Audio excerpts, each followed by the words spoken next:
Bonjour, bonsoir et bienvenue. Bienvenue à notre entretien numéro 166. La question que j'aimerais répondre avec vous, pour vous, aujourd'hui, est la suivante. Quel est le message de Dieu pour nous en ce moment difficile que traverse le monde et plus particulièrement en ce moment difficile, ce moment terrible que traverse Haïti. D'abord, nous devons tous et toutes savoir, nous devons comprendre que nous avons des responsabilités envers les gens, envers tout le monde en général, envers les gens qui souffrent dans ce pays. Nous avons tous des responsabilités envers les gens qui souffrent.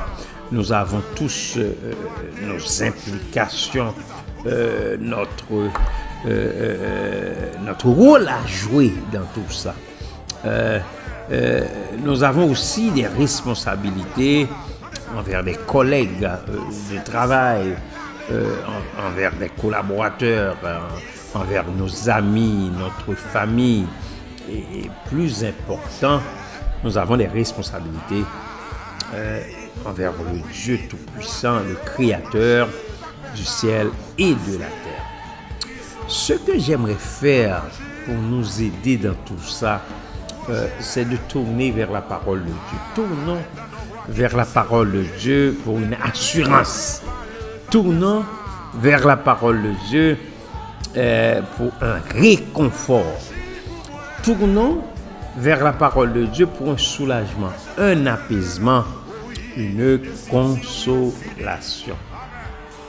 Le psaume 103, le verset 19 déclare que l'Éternel a établi son trône dans les cieux et son règne domine sur toutes choses.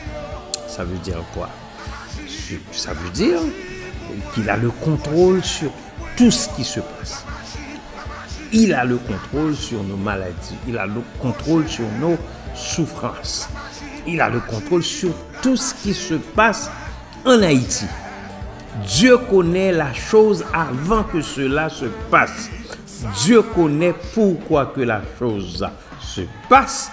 Dieu connaît combien de temps que la chose va durer. L'autre question est quelle est notre réponse au sujet de ce que Dieu permet arriver dans notre pays.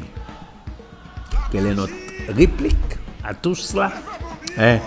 Laissez-moi vous dire que ce n'est pas le temps d'avoir peur, mais le temps d'avoir du courage.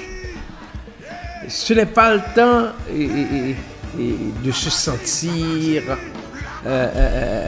vraiment de se sentir appréhendé, de sentir des anxiétés, de la peur. C'est plutôt le temps de se raffermir, le temps du courage. Et dans ce genre de situation, c'est un fait que la peur peut venir. On peut avoir des appréhensions, des craintes, des anxiétés, des inquiétudes. Mais nous devons savoir qu'en fin de compte, nous gagnerons toujours car nous devons gagner la bataille. Nous remporterons la victoire. Et c'est un fait, parce que Dieu est là. Vous savez que les serviteurs et les servantes de Dieu, en tant que serviteurs et servantes de Dieu, nous devons savoir que comme des croyants, que nous avons une puissante influence sur ce qui se passe dans ce pays. L'encouragement de la parole de Dieu est la chose la plus importante que nous devons mettre en exergue, que nous devons utiliser. Tout le monde connaît ce verset du psaume 23. Quand je marche dans la vallée de l'ombre de la mort, je ne crains aucun mal, car tu es avec moi. Isaïe 47, verset 10 déclare, ne crains rien, car je suis avec toi. Ne promène pas des regards inquiets, car je suis ton Dieu. Je te fortifie, je viens à ton secours, je te soutiens de ma droite triomphante. Vous savez aussi que Isaïe 54, verset 17 nous dit que toute arme forgée contre toi sera comme sans effet. Et Jésus a dit dans ces derniers mots à ses disciples, dans ces dernières paroles, je vous laisse la paix, je vous donne ma paix. Je ne vous donne pas comme le monde donne, que votre cœur ne se trouble point et ne s'alarme point. Croyez en Dieu et croyez en moi. C'est le temps de faire la différence, chers amis.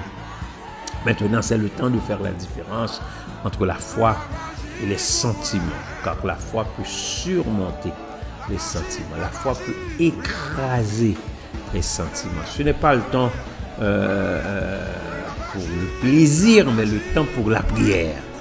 Ce n'est pas le temps d'avoir peur, mais d'avoir peur ou d'être dépressif. Mais c'est le temps pour nous d'obéir et de se consacrer à la lecture de la parole de Dieu. Car nous sommes sur le chemin de la victoire. Haïti, tu gagneras cette bataille. Clébert Jean-Charles vous a parlé. Au revoir et à bientôt.